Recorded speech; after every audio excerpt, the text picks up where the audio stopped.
મારું નામ રુચિ છે. હું 27 વર્ષની છું. પરંતુ જ્યારે હું 9 વર્ષની હતી ત્યારે મારી સાથે એક મોટો અકસ્માત થયો હતો.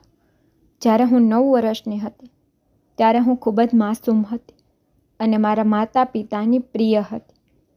મારે 2 ભાઈઓ હતા. મારું જીવન ખૂબ જ સારી રીતે ચાલી રહ્યું હતું. મારો આખો પરિવાર મને ખૂબ પ્રેમ કરતો હતો. જીવનમાં ચારે તરફ ખુશી હતી. કોઈ વસ્તુની કમી ન હતી. પણ મને ખબર ન હતી કે એક દિવસ એવું તોફાન આવશે અને મારું આખું જીવન બદલી નાખશે.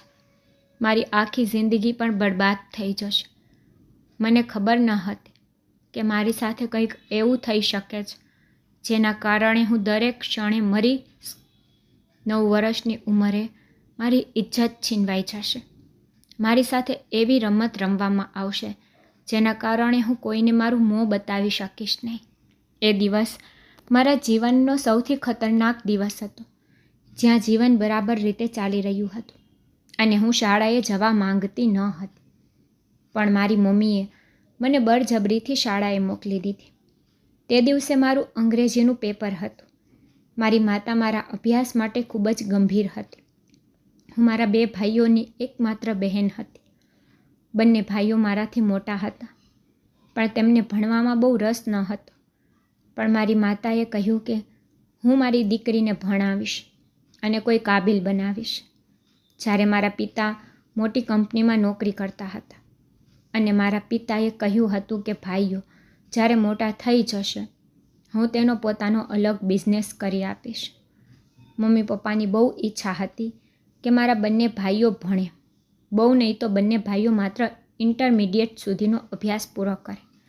પણ બંને ભાઈઓ રમતગમતમાં એટલા મગ્ન હતા કે તે જરાય ભણવા માંગતા ન હતા. જીવન આમ જ આનંદથી પસાર થઈ રહ્યું હતું. મારી પરીક્ષા હતી અને આજે મારી તબિયત સારી ન હતી. હું શાળાએ જવા માંગતી ન હતી.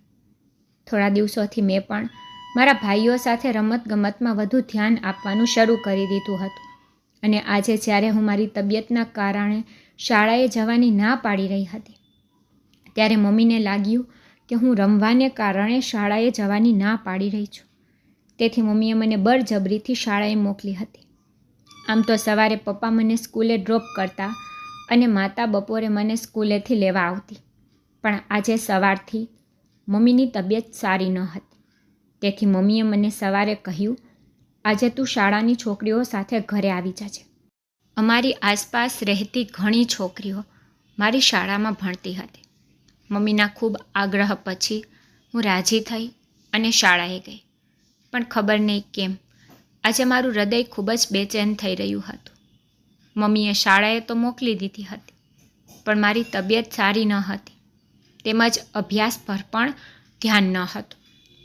હું રજા લેવા માંગતી હતી, પરંતુ મારી માતાએ મને રજા ન લેવા દીધી અને પછી જ્યારે રજાનો સમય થયો ત્યારે હું ઘરે આવવા લાગી. મને લાગ્યું કે ઘર નજીકમાં છે, હું એકલી જાઉં છું. મારી સાથેની બધી છોકરીઓ એક પછી એક પોતપોતાના ઘરે જતી રહી હતી.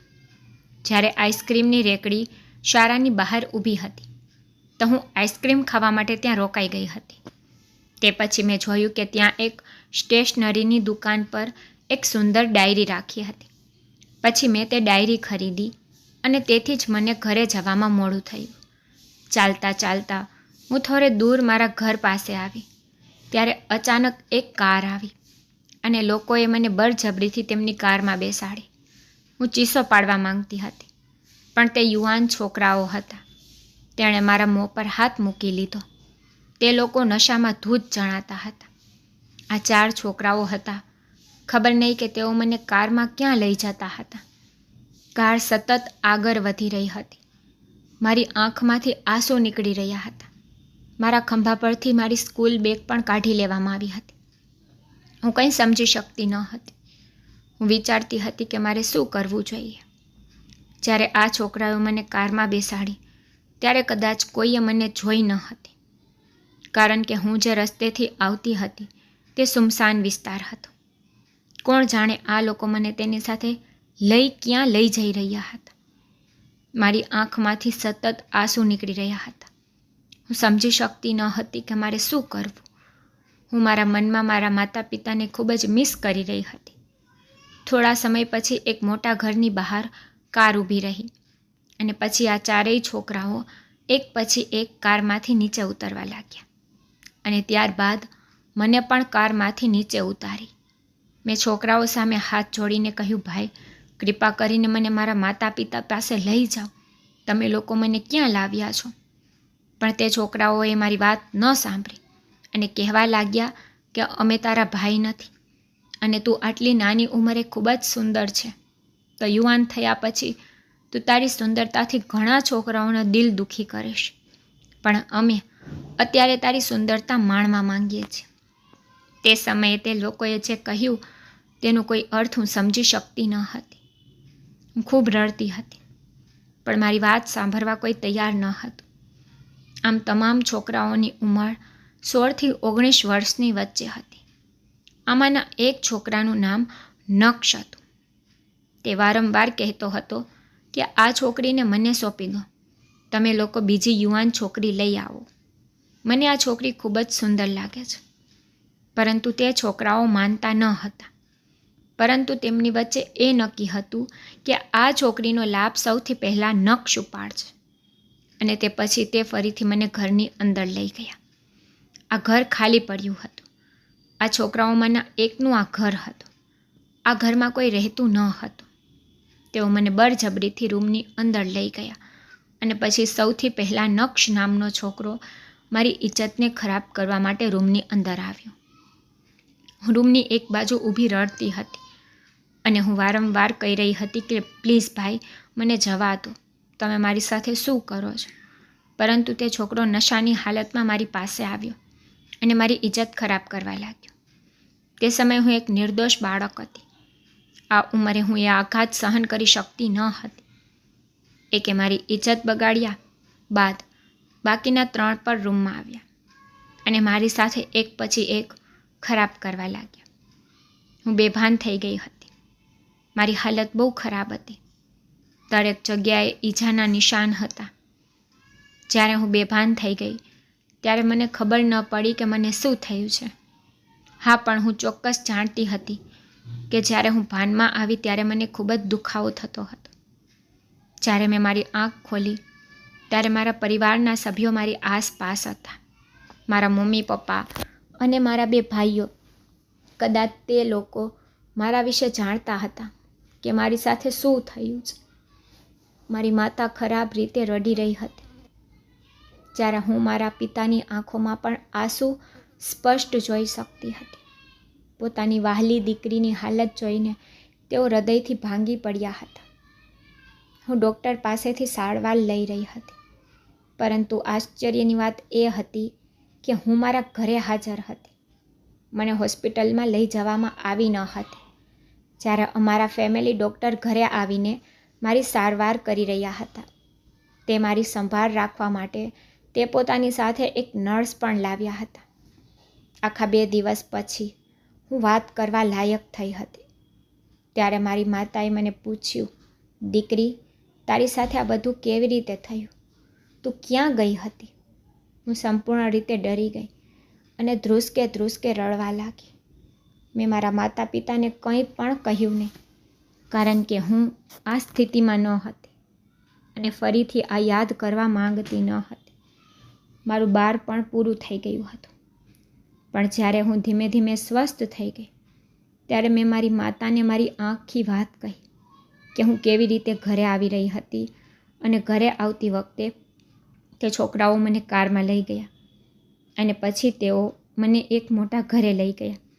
ત્યાં ગયા પછી તેને મારી સાથે. મારી વાત સાંભળીને મારી માતા ખૂબ રડવા લાગી. તેઓ સારી રીતે જાણતા હતા કે મારી સાથે શું થયું હતું.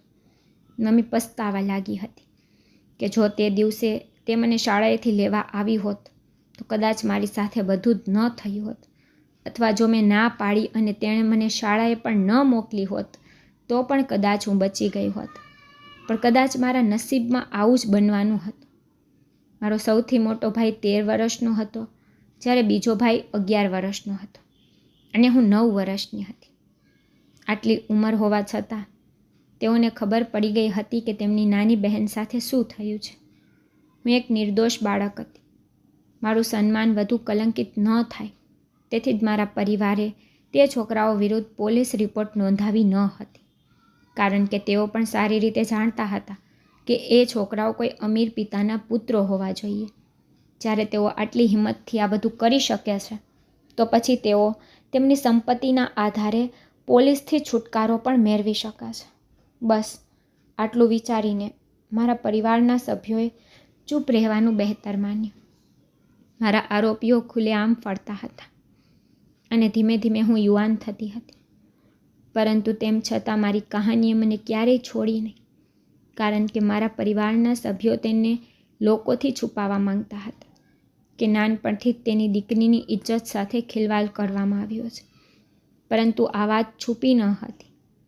અમારી આસપાસના લોકો આ સારી રીતે જાણતા હતા, કારણ કે જ્યારે હું મારા ઘરે ન પહોંચી તો મારા પરિવારના સભ્યો ચિંતામાં પડી ગયા.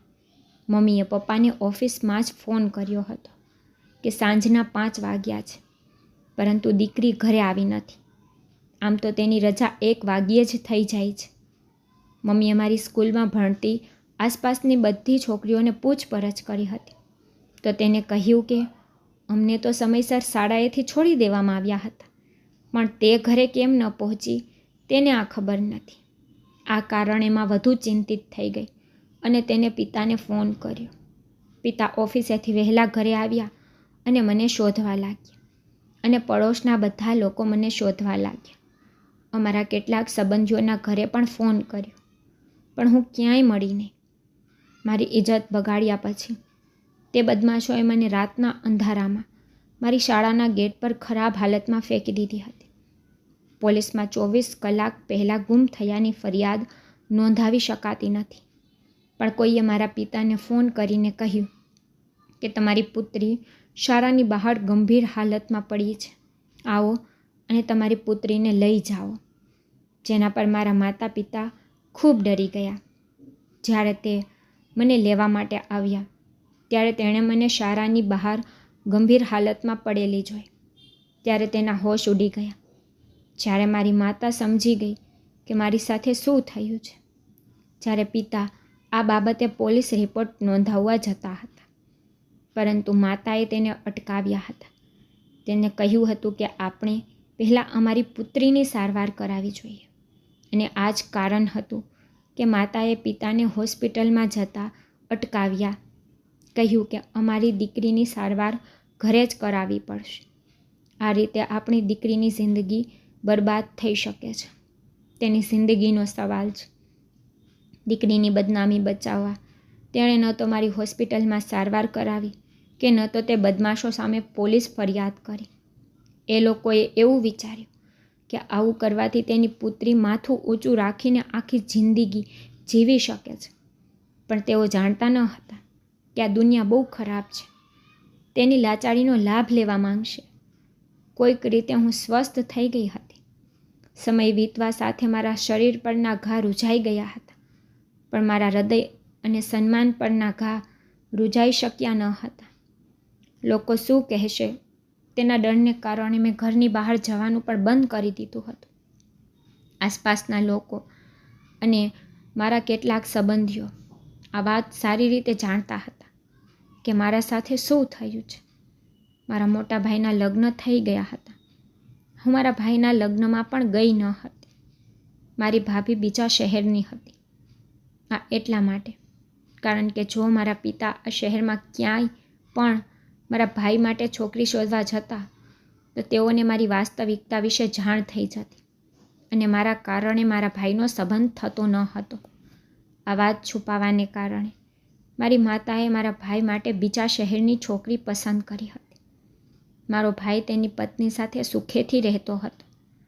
હું હજી ઘરે જ રહેતી હતી, પણ સમય અને સંજોગોએ મને ઘણી પરેશાન કરી હતી. કેટલાક લોકોના શબ્દો પણ હું સહન કરી શકતી ન હતી.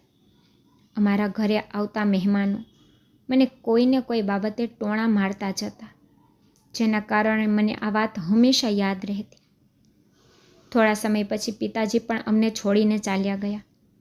નાના ભાઈને બીજા શહેરમાં નોકરી મળી ગઈ. તે ત્યાં જ રહેવા લાગ્યો. ક્યારેક તે અમારી સાથે ફોન પર વાત કરતો હતો.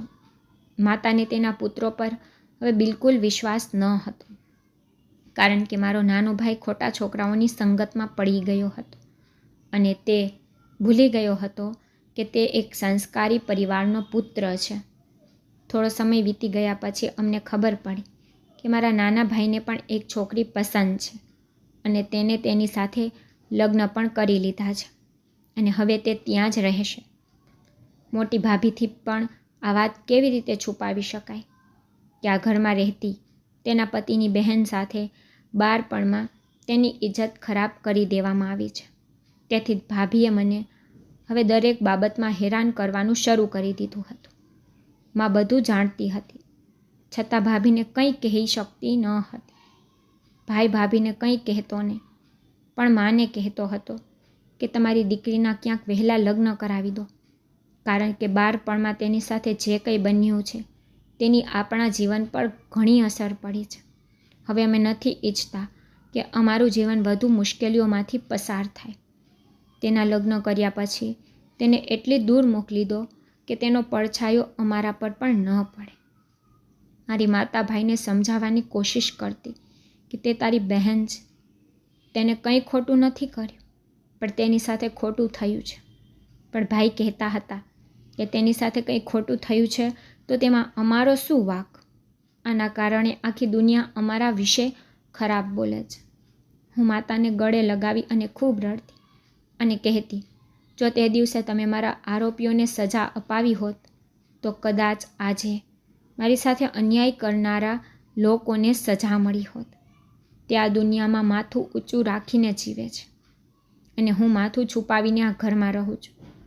મારી માં રડતી અને કહેતી કે મને માફ કરી દે દીકરી, તે સમયે તારી સાથે જે થયું છે તેવું નથી ઈચ્છતી કે તેનાથી તારું જીવન બગડે, પણ મને ખબર ન હતી કે તારો ભૂતકાળ તારા ભવિષ્ય પર આટલો ભારે પડશે.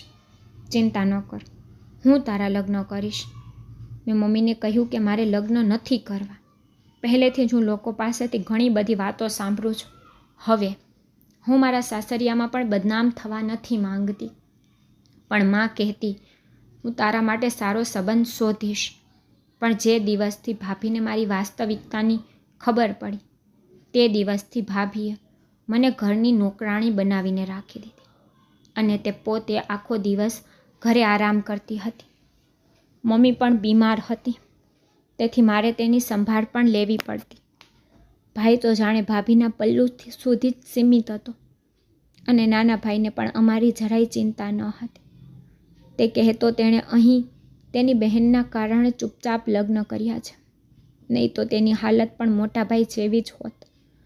પણ બધાની વાત ચૂપચાપ સાંભળીને હું ધીરજ રાખતી અને છેવટે આ સિવાય હું બીજું શું કરી શકું? મારા પિતા આ દુનિયા છોડી ગયા હતા, તેથી અમે બંને માતા અને પુત્રી ભાઈના ટુકડા પર અમારું જીવન જીવતા હતા.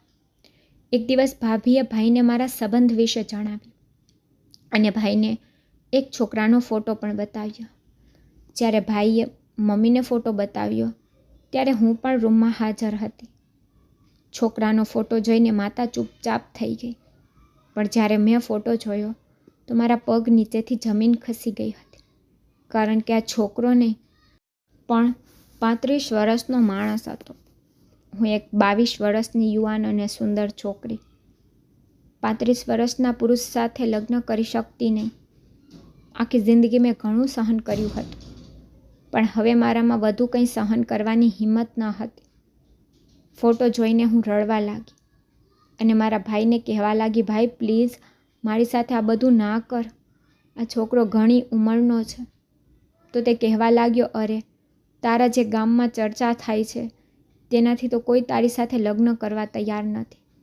આ તો તારી ભાભીનો આભાર માન જે તારા માટે આ સંબંધ લઈને આવી છે. તું જાણે છે આ સંબંધ ઘણા દૂરથી આવ્યો છે. તે ગામમાં રહે છે અને એકદમ સારી કમાણી કરે છે. અમે તારો ફોટો તે લોકોને મોકલ્યો હતો. તું તેમને પસંદ આવી છો અને તે કહે છે કે તે આવતા અઠવાડિયે લગ્ન કરવા આવી રહ્યા છે. તું એમ ન વિચાર કે હું તારો ભાઈ હોવા છતાં તારી સાથે ખોટું કરી રહ્યો છું.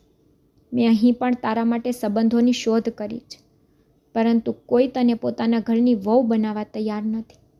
હવે હું બીજું કંઈ કરી શકતો નથી. આ એક જ માણસ છે જે તને તેના ઘરની ઇજ્જત બનાવવા રાજી થયો છે. તેથી તું પણ ચૂપચાપ લગ્ન કરવા તૈયાર થઈ જા. આવતા અઠવાડિયે આ લોકો લગ્નની બારાત લઈને આવશે. આટલું કહીને ભાઈ રૂમમાંથી નીકળી ગયો અને હું મમ્મીને ગળે લગાવીને ખરાબ રીતે રડી રહી હતી અને કહેતી હતી કે શું મારું નસીબ એટલું ખરાબ છે કે હું આટલી ઉંમરના પુરુષ સાથે લગ્ન કરું. તો માં કહેવા લાગી કે દીકરી, તારો ભાઈ સાચો છે. તું અહીં તો લગ્ન કરી શકતી નથી. તને ખબર નથી, મેં પણ ઘણા લોકોને તારા સંબંધ વિશે પૂછ્યું, પરંતુ તારો ગઈકાલનો ખરાબ પડછાયો આજે પણ તારા જીવન પર હાવી છે. જુઓ, જો તું આ છોકરા સાથે લગ્ન કરીશ તો તે તને જીવનભર ખુશ રાખશે, કારણ કે તે તારી વાસ્તવિકતા વિશે જાણતો નથી. પણ જો અહીં અમે તારા લગ્ન એક યુવાન છોકરા સાથે કરીએ અને જો તેને તારી જૂની વાત વિશે ખબર પડશે તો તે જીવનભર તને તેના અત્યાચારોનું નિશાન બનાવશે. તે તને આખી જિંદગી પરેશાન કરશે અને એ પણ બને છે કે લગ્નની પહેલી જ રાત્રે તે તને છોડી દેશે. તેથી જ હું કહું છું કે તું મહેરબાની કરીને આ છોકરા સાથે લગ્ન કર અને ખુશીથી તારું ઘર બસાવ. આ છોકરો ઉંમરમાં મોટો છે. તેને તારા જેવી સુંદર છોકરી મળી રહી છે. તે તારી ખૂબ કાળજી લેશે. જો તું મારા પર વિશ્વાસ કરતી હો તો તેની સાથે લગ્ન કરી અને આ ઘરની બહાર નીકળી જા. હું તને અહીં દરેક સેકન્ડે મળતા જોઈ શકતી નહીં. વવે તને ઘરની નોકરાણી બનાવી દીધી છે. મારી દીકરી, તે ઘણું સહન કર્યું છે, પણ હવે હું નથી ઈચ્છતી કે મારી દીકરી આખી જિંદગી લોકોની વાત સાંભળતી રહે. હવે તારા વિશે વિચાર અને આ છોકરા સાથે લગ્ન કર. મમ્મીની વાત સાંભળીને હું ચૂપ થઈ ગઈ હતી અને હવે મેં બધું મારા નસીબ પર છોડી દીધું હતું અને ભાભીની ઈચ્છા પ્રમાણે મેં ચૂપચાપ લગ્ન કરી લીધા હતા. મારી માતાથી અલગ થયા પછી મને ઘણું દુઃખ થયું હતું. મમ્મીએ મને એમ કહીને વિદાય આપી હતી કે તારો આ રાજ તારા સાસરિયાઓ સામે આવવા દેતી નહીં. બને તેટલો છુપાવવાની કોશિશ કરજે, કારણ કે જો આ રાજ તારા સાસરે પહોંચશે તો તારું જીવન બરબાદ થઈ જશે. મમ્મીની વાત સાંભળીને મેં હા પાડી. વળી એવું પણ કોણ હોય જે જાણી જોઈને પોતાના જીવનને મુશ્કેલીમાં મૂકે. મેં કોઈક રીતે લગ્ન કર્યા અને મારા 35 વર્ષના પતિની પત્ની બની. સાસરિયામાં મારું ખૂબ સારી રીતે સ્વાગત કરવામાં આવ્યું હતું. મારી સાસુ મને વારંવાર કહેતી રહી કે મારા દીકરાને આટલી સારી અને સુંદર વહુ મળી છે એ હું માની શકતી નથી. તે મને ખૂબ પ્રેમ કરતી હતી. મારા સાસરિયાના ઘરમાં મારા પતિ અને સાસુ સિવાય કોઈ ન હતું, પણ મેં સાંભળ્યું હતું કે આ તો ખૂબ મોટો પરિવાર છે.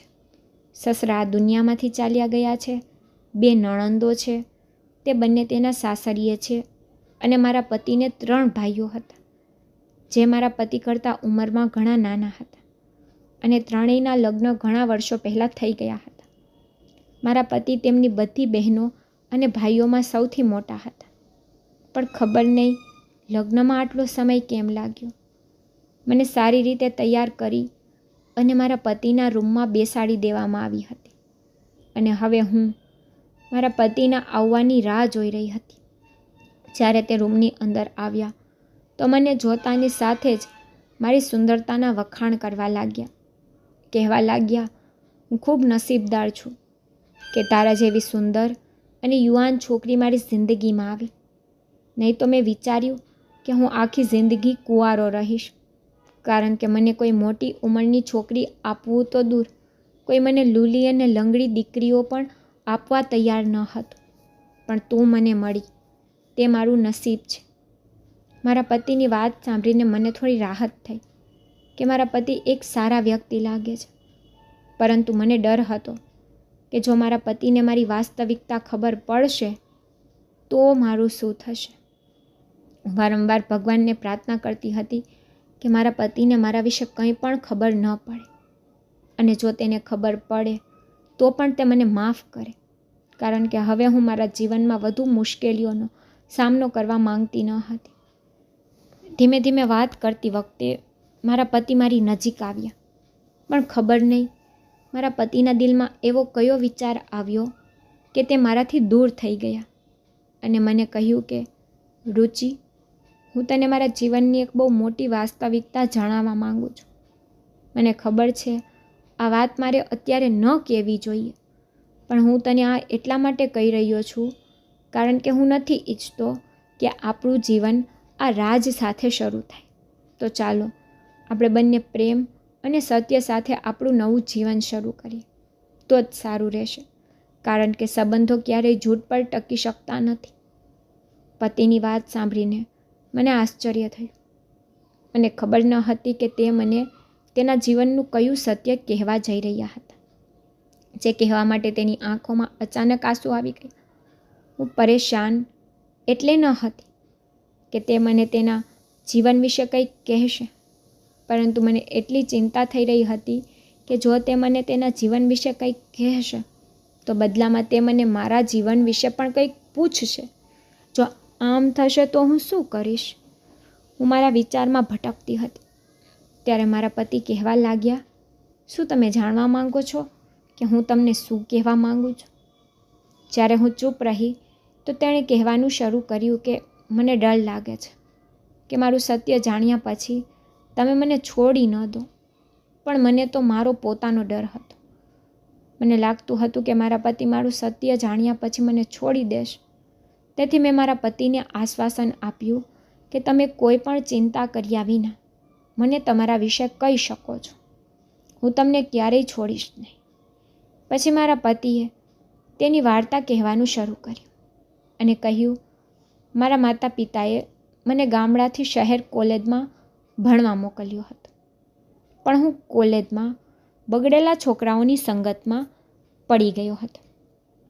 તેઓ મને ધૂમ્રપાન કરાવતા અને જુગાર પણ રમતા હતા. અમે અમારા ફ્રી ટાઈમમાં આ જ કામ કરતા. તે સમયે મારી ઉંમર 18 વર્ષની હતી. એક દિવસ અમારા કોલેજની વિદાય પાર્ટી પછી અમે બધાએ પોતાના માટે વ્યક્તિગત પાર્ટીનું આયોજન કર્યું હતું. અમે પહેલાં ઘણી ડ્રિંક્સ પીધી અને પછી અમે ઝડપથી ગાડી ચલાવવા લાગ્યા.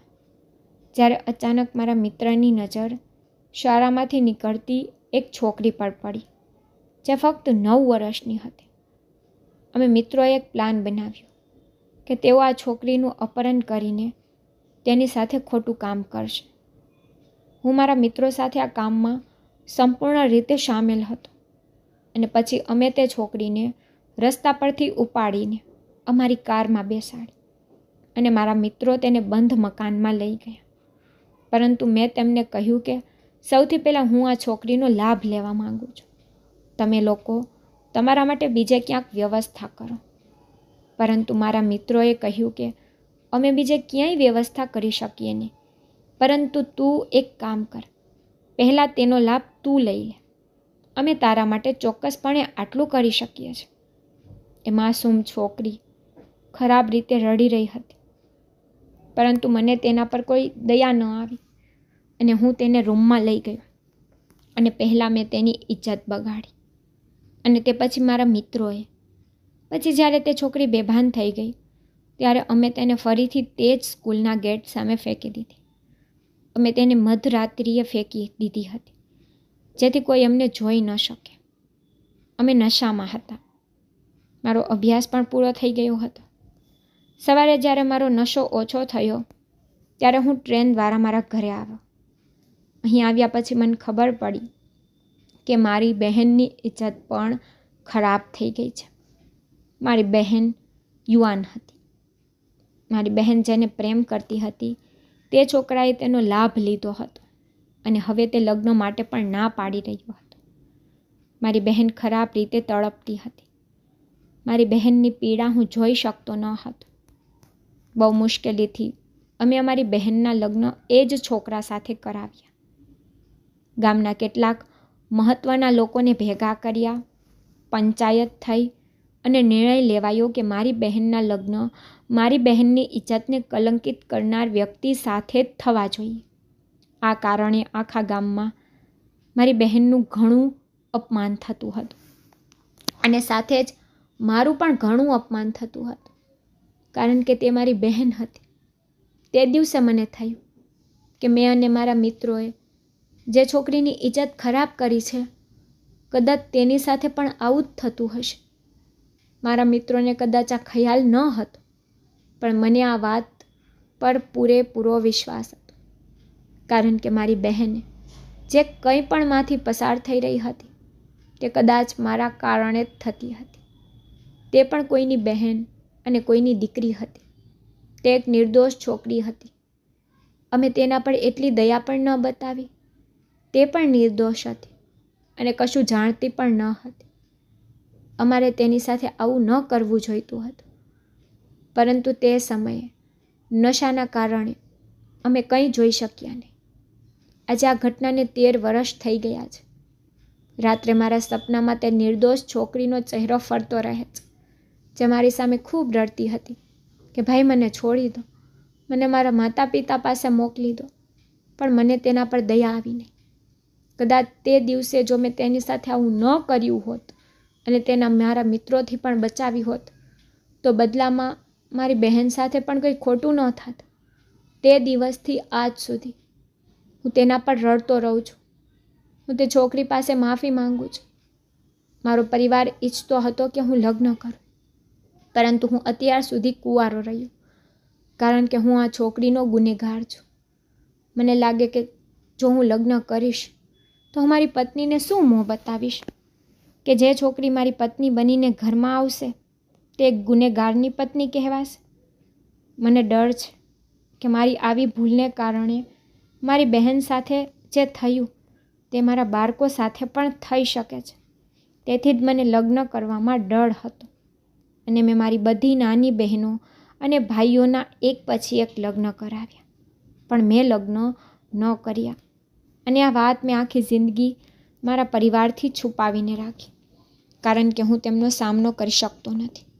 પણ હવે મારા બધા ભાઈઓ લગ્ન કરીને અલગ થઈ ગયા છે. તે તેના પરિવાર સાથે અલગ રહે છે. મારી બહેન પણ તેના સાસરે ખુશ રહે છે. મારા પિતા હવે આ દુનિયામાં નથી. તેથી જ હું મારી બીમાર માતાની સંભાળ રાખું છું. મારી બીમાર માતા મારા માટે ઘણું કરે છે અને કહે છે કે દીકરા, તારે પણ લગ્ન કરી લેવા જોઈએ. હું મળતા પહેલાં તારા લગ્ન કરવા માંગુ છું. માત્ર મારી માતાના કારણે મેં લગ્ન કરવા માટે સંમતિ આપી. શરૂઆતથી જ મારી માતા ઈચ્છતી હતી કે મારી પત્ની સુંદર અને યુવાન હોય, પરંતુ મારા કાર્યોથી મને એવું લાગતું ન હતું કે આવું થશે. આ કારણથી મેં મારું આખું જીવન વિતાવ્યું અને આટલા મોટા થયા પછી પણ મને આવી પત્ની મળી. હું તારી સમક્ષ મારા હાથ જોડીને કહું છું કે કૃપા કરીને મારું સત્ય જાણ્યા પછી મને છોડીશ નહીં. જો તે છોકરી આજે પણ મારી સામે આવશે તો હું તેની પાસે માફી માંગીશ, કારણ કે હું આખી જિંદગી તેનો ગુનેગાર રહીશ. એ છોકરીનો ચહેરો મારી આંખ સામે વારંવાર દેખાય છે. તે મને આરામ કરવા દેતી નથી. મારા પતિ પોતાની વાત કહીને રડવા લાગ્યા, પણ મારા પતિની વાત સાંભળીને મેં નક્કી કરી લીધું હતું કે હું મારા પતિ સાથે નહીં રહીશ અને તેની પાસેથી છૂટાછેડા માંગીશ. અને મેં એમ જ કહ્યું. મેં મારા પતિને કહ્યું, મારે તમારી પાસેથી છૂટાછેડા જોઈએ છે. માથું નમાવીને રડતા મારા પતિ અચાનક તેણે ધક્કો ખાઈને માથું ઊંચું કર્યું અને પૂછ્યું કે તું આ કેવા પ્રકારની વાતો કરે છે? તે મને પહેલેથી જ વચન આપ્યું હતું કે તું મને છોડીશ નહીં. હું જાણું છું કે તે મારી મોટી ભૂલ છે. મેં મારા પતિના મોઢા પર જોરથી થપ્પડ મારી દીધી, કારણ કે આજે મને ખૂબ જ ગુસ્સો આવી રહ્યો હતો. અને તેને કહ્યું કે તમે જેના જીવનની વાત કરો છો તે છોકરી બીજી કોઈ નથી પણ હું જ છું, જે શાળાએથી આવતી હતી, તમારી સામે આજીજી કરતી હતી કે કૃપા કરીને મારી સાથે આ બધું ન કરો, પણ તમે અને તમારા મિત્રોએ મારું જીવન બરબાદ કરી દીધું. તમને ખબર નથી કે તમારી મારી સાથે લગ્ન કરવાનું કારણ જ તે છે કે કોઈ મારી સાથે લગ્ન કરવા તૈયાર ન હતું. જ્યારે તમારો સંબંધ મારા ઘરે આવ્યો તો અમારા લોકોએ લગ્ન એટલા માટે કર્યા કે તમે મને ખુશ રાખશો અને તમને મારા વિશે કંઈ ખબર પણ નહીં પડે. પણ આખી જિંદગી મેં તમારા લીધે સુખ જોયું નથી. હું હસવું બોલવું ભૂલી ગઈ હતી. તમારા કારણે મેં આટલા બધા અત્યાચારોનો સામનો કર્યો. મેં બધું સહન કર્યું, પણ ભગવાન તમને ક્યારેય ખુશ નહીં રાખે. તમારા સાથે બદલો લેશે. તમે બહુ ખોટું કર્યું હતું. તમારા કારણે હું આખી જિંદગી મારા ઘરમાં કેદ રહી છું. તમારા કારણે મેં કોઈ સુખ જોયું નથી. આટલું કહીને હું રડવા લાગી અને મારા પતિએ હાથ જોડીને મને વિનંતી કરવાનું શરૂ કર્યું. તેને કહ્યું કે મને માફ કરો, તે મારા મિત્રોની ભૂલ છે. હું પણ તેના કરતાં વધુ દોષી છું. મને માફ કરજો, હું તમારો ગુનેગાર છું. જો તમે ઈચ્છો તો તમે મને મારી શકો છો, પરંતુ કૃપા કરીને મને છોડવાની વાત ન કરો. મારી ભૂલો માટે મને માફી ભગવાને તને મારી પત્ની બનાવીને આપી છે. તેણે જ મને આ તક આપી છે કે તને મારી સામે બેસાડીને મારી ભૂલોની માફી માંગુ. કૃપા કરીને મને છોડશો નહીં. કૃપા કરીને મને માફ કરો. તે વારંવાર રડી રહ્યો હતો અને મારી પાસે માફી માંગી રહ્યો હતો. અમારા બંનેની આખી રાત આમ જ વીતી ગઈ, પણ હું સમજી શકતી ન હતી કે મારે શું કરવું. મને આ વ્યક્તિને છોડી દેવાનું મન થતું હતું, પણ તે વારંવાર કહેતો હતો કે જો તમે મને છોડી દેશો તો હું મારો જીવ લઈ લઈશ, કારણ કે મને આખી જિંદગી શાંતિ નથી મળી અને જો તમે મને માફ નહીં કરો તો જે જીવન બચશે તે પણ અશાંતિમાં પસાર થશે. તેથી વધુ સારું રહેશે જો હું પોતાને જ મારી નાખું. તેને કહ્યું, મારાથી જે પણ ભૂલ થઈ તે જવાનીના જોશમાં થઈ, પણ હવે એવું કંઈ નહીં થાય. હું તમને ખૂબ ખુશ રાખીશ. કોઈ તમને કંઈ કહેશે તો હું તેની જીભ ખેંચી લઈશ. જો મારા કારણે તમને કોઈ તકલીફ પડે તો તમે ખુશીથી મારું આ ઘર છોડી દેજો અને હું તમારાથી પોતે દૂર ચાલ્યો જઈશ. બસ એકવાર મને માફ કરો અને મારી સાથે નવું જીવન શરૂ કરો. પણ પછી મેં કંટાળીને તેને માફ કરી દીધો, કારણ કે કહેવાય છે ને કે જો કોઈ વ્યક્તિ ભૂલ કરે તો તેને એકવાર માફ કરી દેવો જોઈએ. અને મેં નક્કી કર્યું હતું કે હું મારા જીવનમાં હવે કોઈ પણ રિસ્ક નહીં લઉં. જો મારા પતિએ ક્યારેય મને નુકસાન પહોંચાડવાનો પ્રયાસ કર્યો તો હું તેને છોડી દઈશ. અને પછી મેં મારા પતિને માફ કરી દીધા. આ રીતે અમારા જીવનની નવી શરૂઆત થઈ. મારા પતિએ મને એટલો પ્રેમ કર્યો કે તેમના માટે મારા હૃદયમાં નફરતનો અંત આવી ગયો. મારા સાસુએ મને મારી મા જેવો જ પ્રેમ કરતા હતા.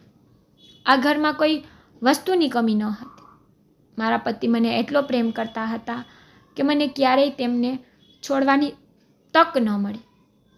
આજે પણ મારા પતિ મને ખૂબ જ પ્રેમ કરે છે.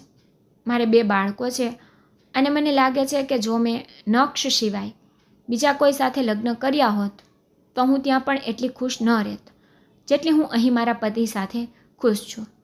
કેટલીક વાર ભૂલ કરનાર વ્યક્તિને માફ કરીને આપણે એક નવો પાઠ પણ શીખીએ છીએ કે આપણી ક્ષમાને કારણે સામેની વ્યક્તિ એટલી સમજે છે કે તેણે ફરીથી ભૂલ કરવાનું વિચાર્યું પણ નથી. તો મિત્રો, તમને અમારી વાર્તા ગમી હશે. જો તમને વાર્તા પસંદ આવી હોય તો વિડીયો લાઈક કરો. જો તમારે ચેનલ વાંચવી હોય તો ચેનલને સબસ્ક્રાઈબ કરો અને હા, નોટિફિકેશન બેલ જરૂરથી દબાવો જેથી આગલી અપડેટ પહેલાં તમને મળી રહે. Thank you.